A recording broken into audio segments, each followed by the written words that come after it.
오늘 우리에게 주신 하나님의 말씀은 사도행전 9장 23절에서 31절입니다.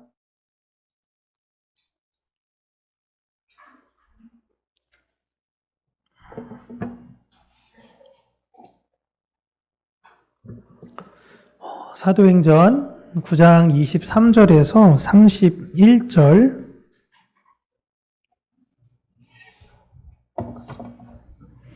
우리 함께 읽습니다.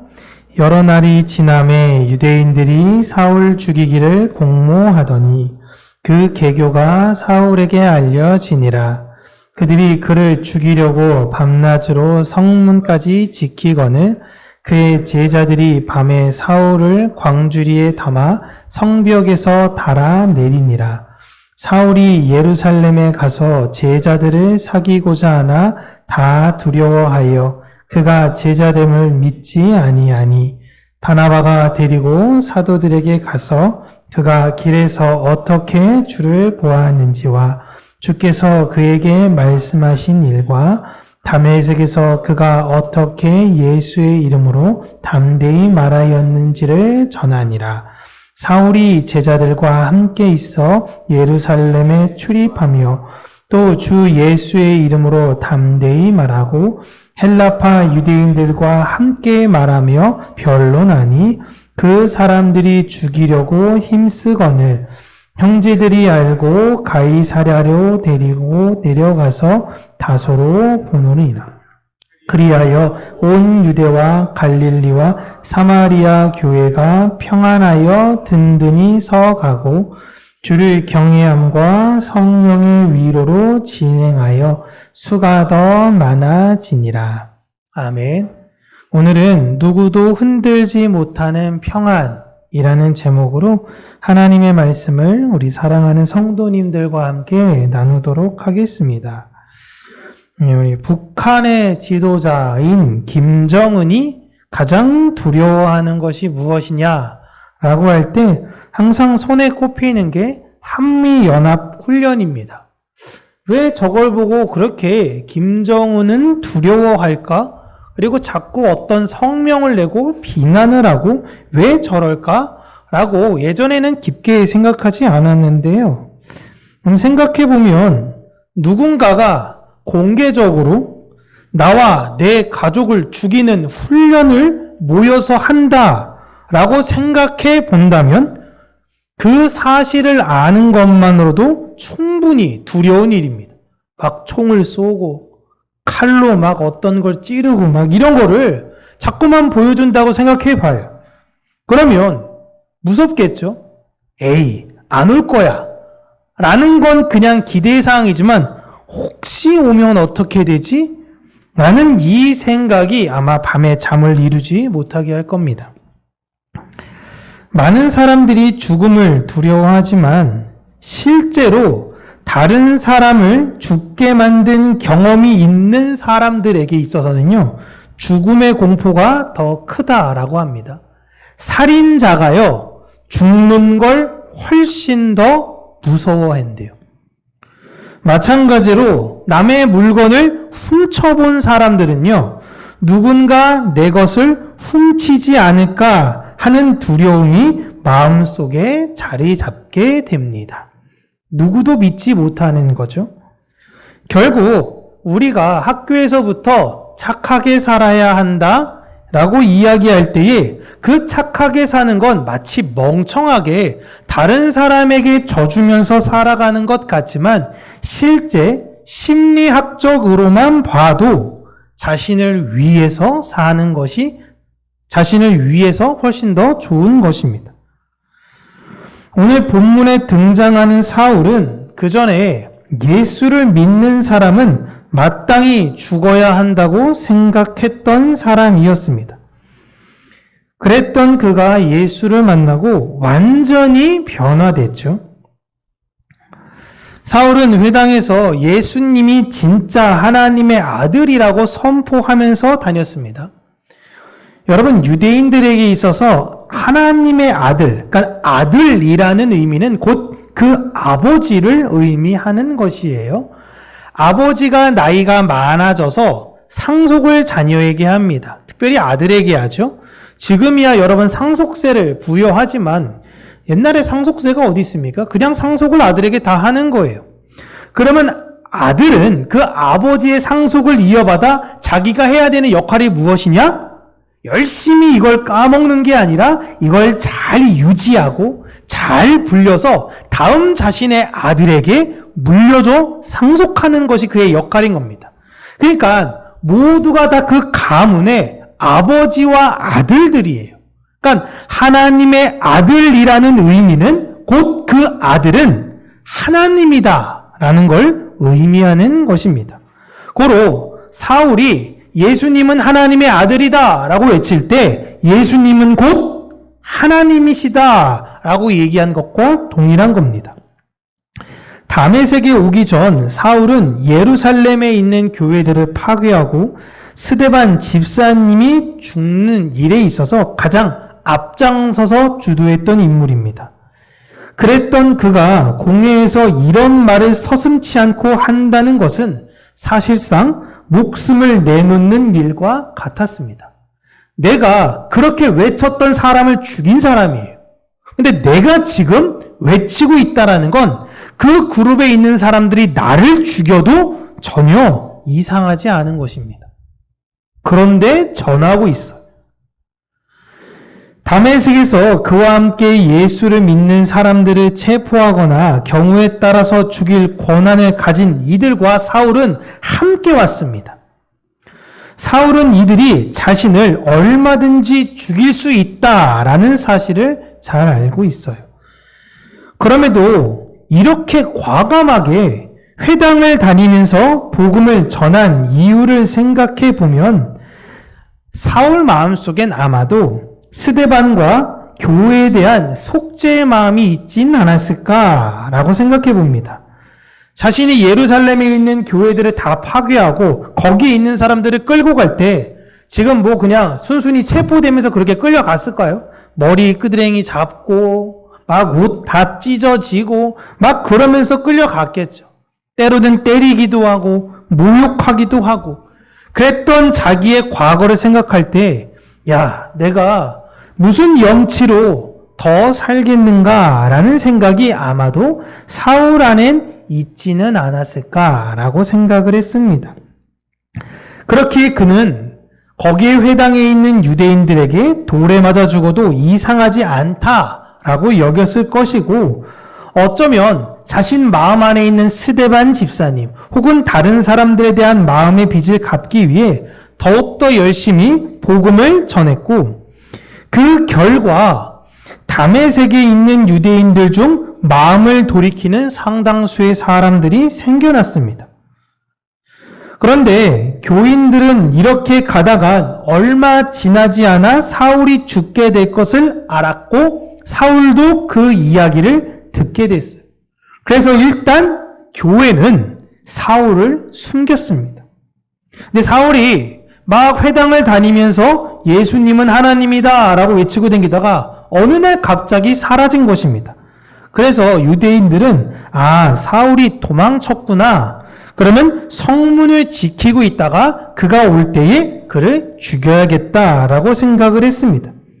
근데 이 모든 것까지 다 알았던 사울의 설교를 듣고 회심했던 형제들이 사울을 광주리에 담아 성벽 아래 내려서 그를 다메섹에서 빠져나가게 도와주었죠. 그렇게 다메섹을 빠져나간 사울은 곧바로 오늘 본문만 보면 곧바로 예루살렘에 가서 제자들을 만난 것으로 보이지만 실제 곧바로 가서 제자들을 만나지 않았습니다. 갈라디아서 1장 17절부터 19절 우리 함께 읽을게요. 함께 읽습니다. 나는 사도들보다 먼저 예루살렘으로 가지 아니하고 아라비아로 갔다가 그 3년 만에 게바를 만나려고 예루살렘에 올라가서 그와 함께 15일을 머물렀고 주의 형제 야고보 외에 다른 사도는 보지 못하였노라. 아멘. 사울이 다메섹에서 나와 어디로 갔냐면 아라비아로 갔습니다. 우린 아라비아라고 이야기하면 사막 이렇게 생각하는데 광야로 간 거죠. 거기에서 3년 동안 구약의 말씀들을 차근차근 정리하며 보냈을 거예요. 그리고 이제 어느 정도 다 정리가 됐는데 예수님에 대한 행적과 예수님에 대해서 알고 싶어서 예루살렘으로 가서 제자들을 직접적으로 만나려고 시도했던 겁니다. 그런데 교회는 여전히 사울을 쉽게 믿어주지 않았습니다. 그때 바나바라는 인물이 사울과 제자들 사이에 가교 역할을 해줬어요. 그렇다면 바나바는 어떻게 사울을 알게 되었을까라고 볼 때 여러분 바나바는 구브로 출신의 레위 지파로 헬라파 유대인입니다. 사울은 다소 출신의 베냐민 지파로 헬라파 유대인입니다. 사울은 헬라파 유대인들 사이에서 잘 알려진 인물이었기에 바나바는 이미 사울을 알고 있었을 가능성이 커요. 다시 한번요. 바나바는요, 헬라파 유대인들 사이에서 이미 유명했던 사울을 아마도 잘 알았을 것입니다. 그런데 긍정적 의미와 부정적 의미 중에 부정적 의미로 잘 알았어요. 스데반 집사님의 사건, 예루살렘 교회 탄압을 통해 사울이라는 사람의 잔혹함과 무자비함을 충분히 알았을 겁니다. 바나바는 교회의 지도자 그룹이었지만 공식적으로는 사도가 아니었어요. 그렇기에 교회가 피해를 입어도 지도자들의 피해를 입는 것보다 지도자 그룹에 있지만 자신이 피해를 입는 것이 더 낫다라는 판단에 자신이 먼저 사울을 만나본 것입니다. 여러분, 바나바라는 인물에 왜 두려움이 없겠습니까? 그러나 그는 교회를 사랑했던 거예요. 내가 사랑하는 교회, 나 하나 희생당하더라도 교회를 지키는 것이 바나바에게는 더 유익인 것이죠. 아나니아가 사울을 찾아갈 때 여러분 하나님께서 주신 말씀에 순종하지만 마냥 담대할 수 있겠습니까? 불안하고 염려가 왜 그의 마음에 없겠습니까? 아브라함이 하나님이 이삭을 바쳐라 라고 할 때에 이삭을 바친 그 3일의 길 동안 담대하가 두려움 없이 갔겠습니까? 수많은 생각들이 있었겠죠. 하나님의 뜻이 무엇일까? 하나님이 이걸 통해 뭘 이루시려고 하는 걸까? 그러나 그 순종의 결과로 거기까지 갔던 것이에요. 바나바도 마찬가지인 것이죠. 바나바는 참 좋은 교회의 지도자의 모습입니다. 그런 바나바의 보증 덕분에 사울은 제자들과 교제할 수 있게 되었습니다. 아마 교회도 사울이 가지고 있던 구약 성경에 대한 지식으로 인해 예수님을 훨씬 더 풍성하게 알았을 거예요. 그리고 예루살렘에서도 다메섹 때와 같이 담대히 복음을 전하며 헬라파 유대인들과 논쟁을 했습니다. 불과 몇 년 전만 해도 예수를 가장 싫어했던 사람이 이 사울이라는 사람이었는데 이제는 그가 다시 나타나 스데반처럼 복음을 전하고 있으니 동료 헬라파 유대인들은 굉장히 혼란스러울 것입니다. 실종됐던 줄 알았던 사람이 3년 만에 나타났어요. 얼마나 반가울까? 사울 다메섹 갔다가 실종됐다라는 이야기만 들었어. 그들이 막 변했다고 이야기하는데 그런 거 아니지. 그들은 그렇게 생각했을 거예요. 그런데 와서 전하는 내용을 보니 예수님은 하나님이시다라는 걸 훨씬 더 논리 정연하게 잘 준비해서 왔던 거예요. 그래서 그들은 사울을 끝까지 설득해 보려고 했지만 끝내 예수를 하나님으로 주장하는 그의 모습을 보면서 사울을 율법에 따라 죽여야 한다라고 판단을 내린 것입니다. 결국 교회 형제들은 그를 가이사랴로 데리고 가서 고향 다소로 보냅니다. 지금 회심한 사울의 여정을 지도로 잠깐 보여드리면요. 잘 보이시진 않으시죠? 그냥 여러분 대충 감으로만 익히시면 밑에 있는 가장 밑에 빨간 점이 예루살렘이고 초록색 점이 다메섹이에요. 거기로 사울이 가다가 예수님을 만나고 여기서 복음을 전하다 동쪽 편에 있는 제 쪽에 있는 왼쪽 이쪽 아라비아로 이제 사울은 넘어가서 3년 있다가 다시 다메섹으로 가고 그 다음엔 예루살렘으로 내려왔는데 거기서 이제 사울을 죽이려 하자 제자들이 교회에서 사도들이 가이사랴로 피신을 시키시고 그 다음에 고향이 있는 다소로 보낸 것입니다. 뭐 아마 사울의 성격상 피하고 싶지 않았을 수도 있죠. 그냥 뭐 죽으면 죽으리라 라는 마음으로 할 수 있지만 교회는 그를 설득해서 고향 다소로 돌려보냈습니다. 빌립에서 사울이 이르기까지 지금 헬라파 유대인들이 사역 전면에 서면서 복음이 확장되어지고 있는 모습을 우리는 보고 있어요. 빌립을 통해 사마리아 그리고 서쪽에 있는 해안가 이쪽에 있는 도시들이 예수님을 영접하고 있고 바울을 통해서 다시금 더욱더 그 복음이 확장되어지는 것을 성경은 이야기하고 있는데 이 31절 사도행전에서는 이 시기를 평안한 시기다라고 표현하고 있습니다. 평안해 보이지 않아 보이는데 평안했다라고 이야기를 하고 있어요. 핍박이 여전했고 그들에 대한 고난이 여전합니다. 그러나 성경에서는 교회는 평안했고 든든했다라고 이야기를 하고 있습니다. 사람들은 평안이라고 생각할 때에 그 평안을 대부분 외적인 것으로 생각합니다.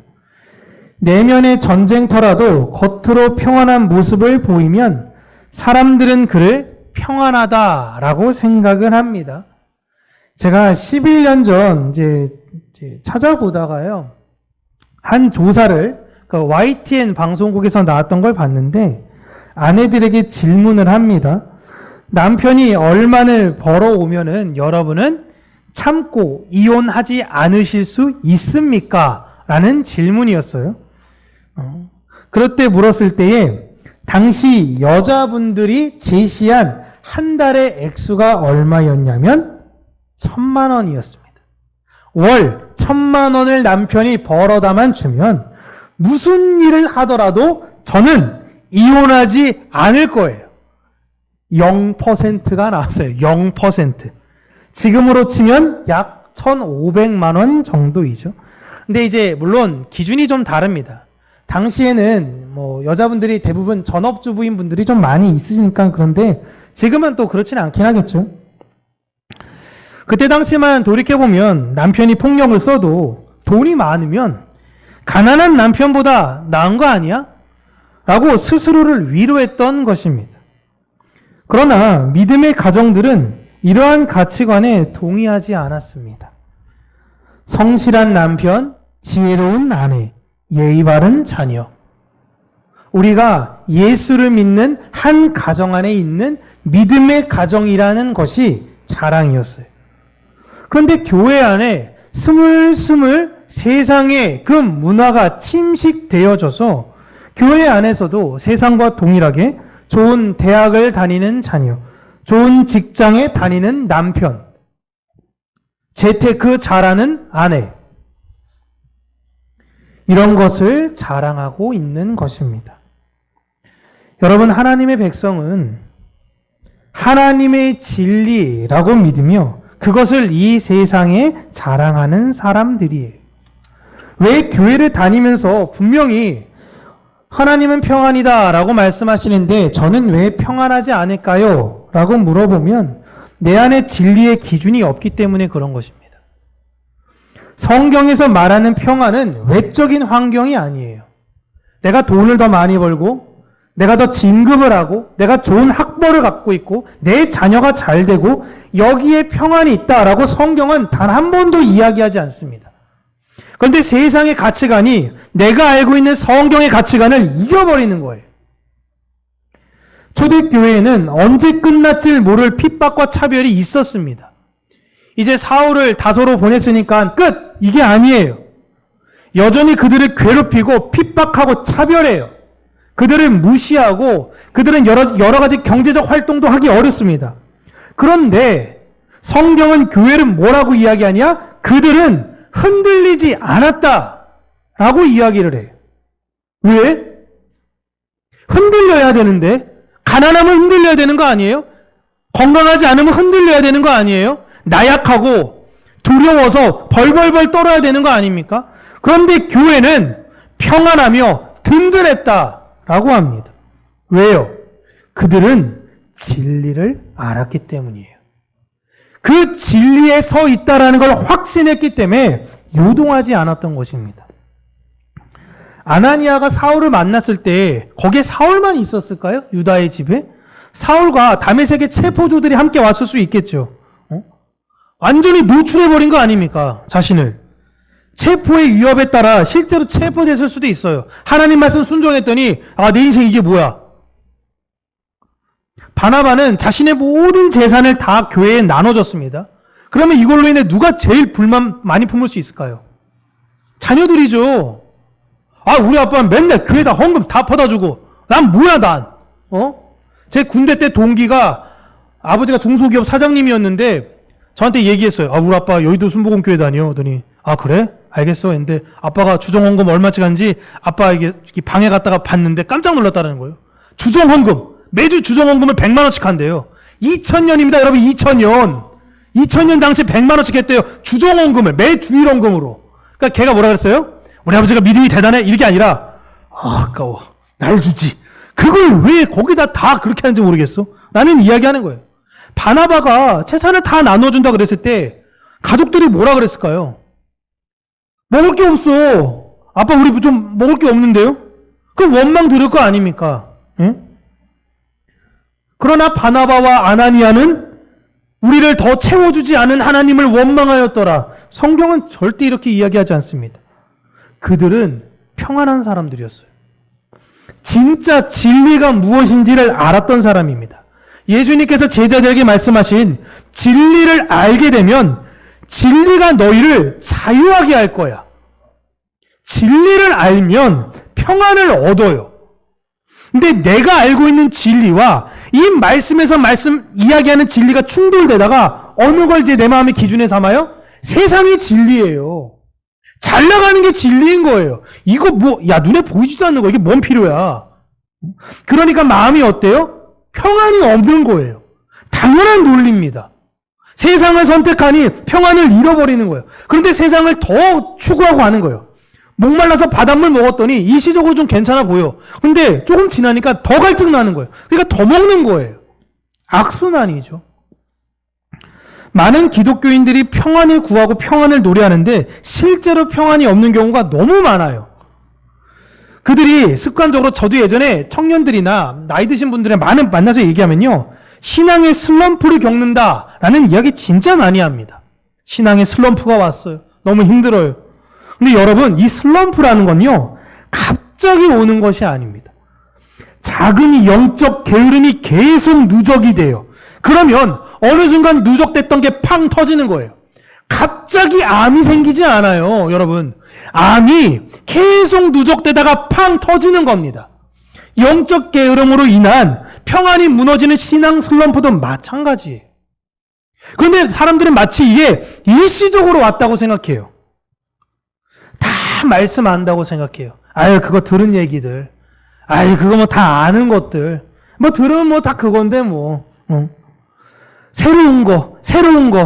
드라마 새로운 거 뭐 나왔지? 새로운 영화 뭐 나왔지? 새로운 즐길거리 뭐 있지? 이 대체하는 순간들이 이 작은 영적 게으름들이 계속 쌓이는 거예요. 그러다 어느 날 빵 터지는 거예요. 그리고 와서 얘기합니다. 목사님, 신앙에 슬럼프가 왔어요. 기도하세요. 성경 읽으세요. 뻔한 얘기만 맨날 해.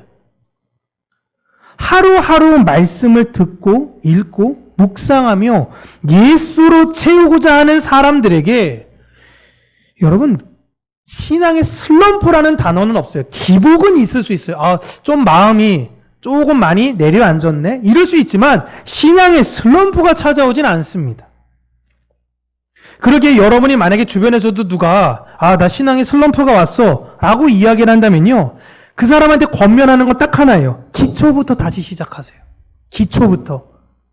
내가 어디서부터 떨어졌는가 그것을 생각해라.